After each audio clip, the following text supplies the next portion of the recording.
The problem I chose for my presentation was moral distress in critical care nursing. The intensive care unit is a stressful environment due to the high acuity patient population that frequently encountered ethical dilemmas and tense work climate. Critical care nurses are repeatedly exposed to high-stress situations, including end-of-life discussions versus prolonging life with the use of supportive devices.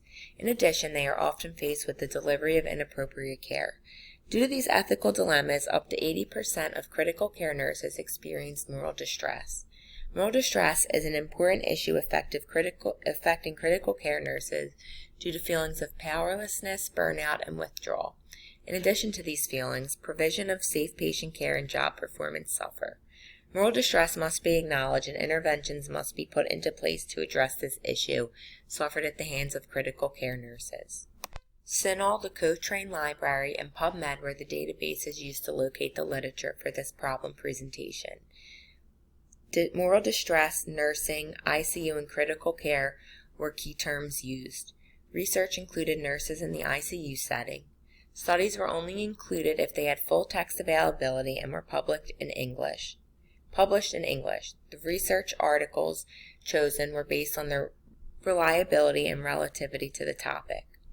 The purpose of this article was to find the impact of moral distress on critical care nurses, find interventions to reduce moral distress, and increase job satisfaction.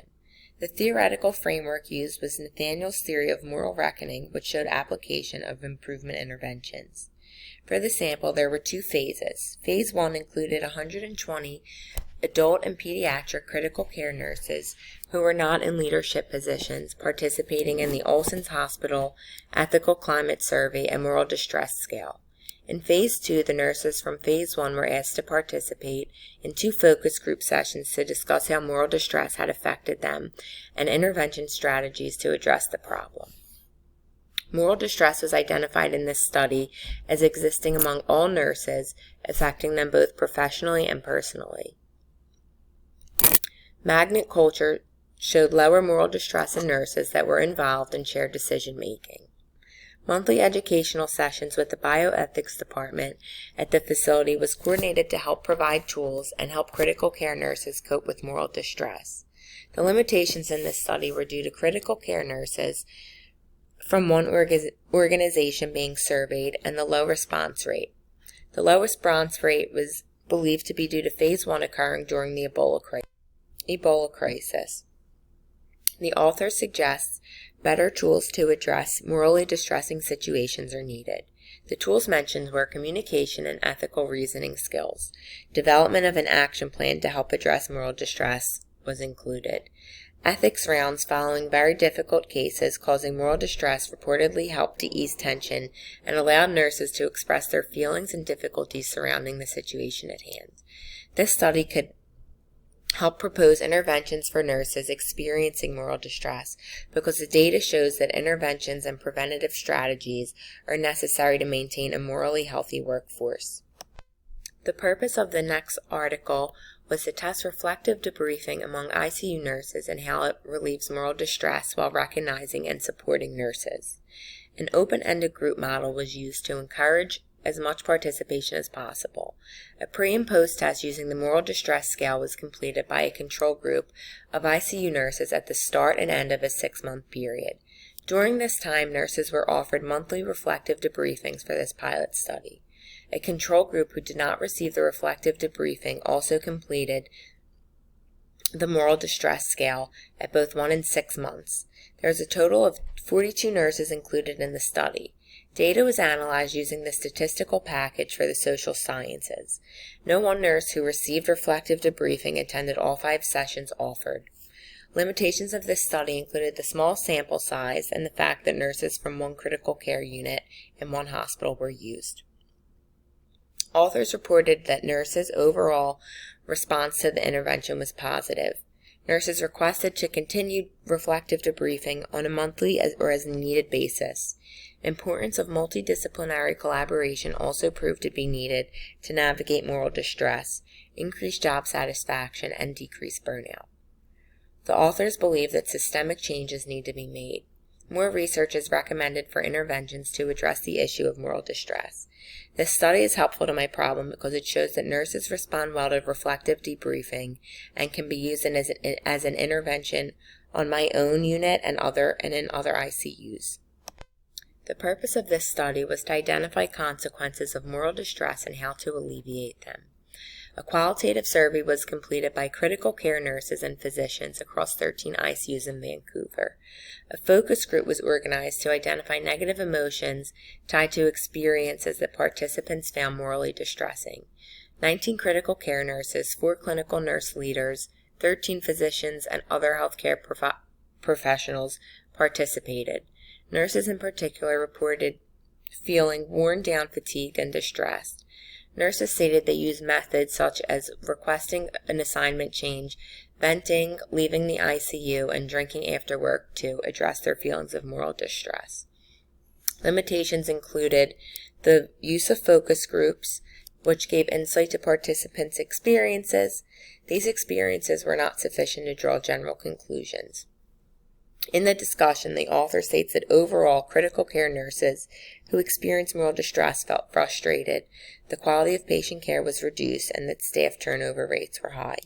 Based on responses from nurses, team-wide debriefing, culture changes, discussion, and performing non-clinical duties, which allowed nurses to take a break from direct patient care, would help alleviate moral distress.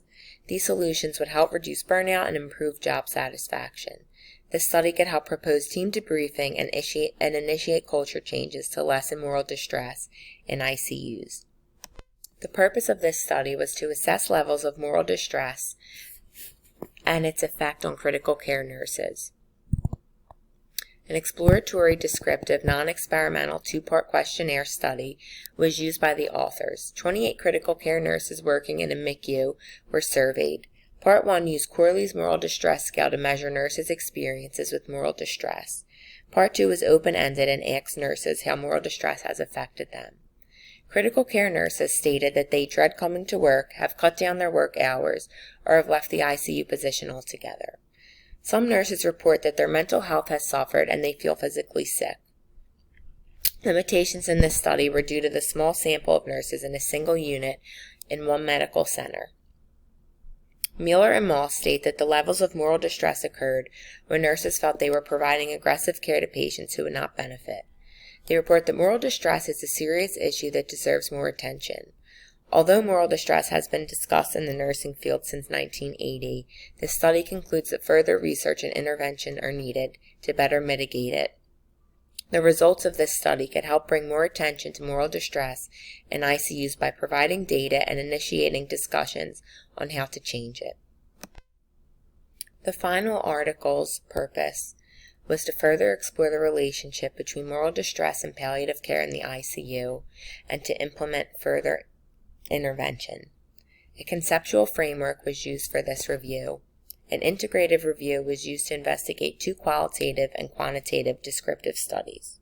Critical care nurses were surveyed in each of the studies used, sample sizes varying from 12 to 395. The qualitative studies used open-ended questions. The quantitative, non-experimental studies examine the relationship between moral distress, psychological empowerment, and caring for dying patients in the critical care setting. All studies showed that nurses felt anger, sadness, frustrated, and hopeless. These feelings forced nurses to consider leaving their jobs due to moral distress. The Moral Distress Scale and Psychological Empowerment Instrument were used. Limitations in this review were the sample size, variables of interest, and variation of interest instruments used among the studies. The author of this review concluded that palliative care is closely related to moral distress in the ICU setting. Wolf believes that education on the matter was not enough to alleviate moral distress. More research is needed to understand the effects of moral distress on nurses in the ICU, as well as interventions to decrease moral distress in those providing care. This study could help aid in solving this problem because it provides data as to why critical care nurses are leaving the bedside. If interventions were put in place, nurses may consider staying in their current roles. Each study concluded that more research on interventions regarding moral distress are needed, as well as implementation of these interventions. Nurses experienced similar negative feelings related to moral distress in each study used.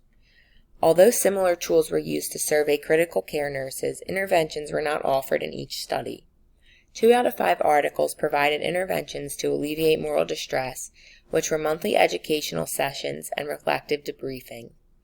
Nurses in the studies that did not offer interventions responded with solutions that they believed would help alleviate moral distress, or with interventions they have trialed that have been helpful. The results of these studies can help change current practice by initiating successful interventions for critical care nurses suffering from moral distress. The Hospital of the University of Pennsylvania uses 3 ethics-based hospital committees to mitigate moral distress. These 3 committees are responsible for staff education, policy development, and clinical ethics consultations. There is an employee assistance program that offers counseling, referrals, and follow-up to employees with personal or work-related problems. They address mental health and emotional well-being. This could be used as an outlet and a way to cope with moral distress. In my opinion, this resource is underutilized. Currently, nurses are involved in patient care rounds with the team, which includes the attending, the advanced practice providers, and the family. Although nursing is included, I feel as if our opinions and voices are not heard, especially when it comes to fetal care. Management on my unit is very supportive of nursing, but at the same time, they make it clear to us that they are not able to do anything about our high acuity. We have had so many nurses leave due to feelings stemming from moral distress and burnout.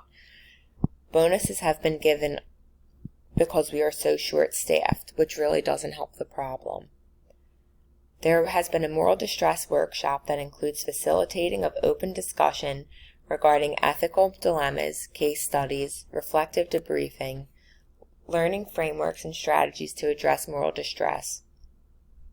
These workshops have been offered very infrequently, but nurses on my unit who attended them said that they were very helpful.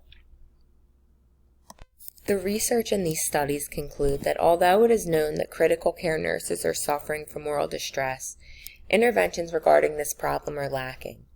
All 5 articles state that more research regarding interventions addressing moral distress is needed. When offered, nurses are more than willing to do the work to relieve moral distress. This is shown by the participation and responses received in the studies. Appropriate interventions would increase job satisfaction for nurses while aiding and lessening the negative emotions tied to moral distress. Patient care outcomes would improve, and more nurses would choose to stay at the bedside rather than leaving critical care or the profession altogether. Again, more research and implementation of intervention is needed to fix this problem.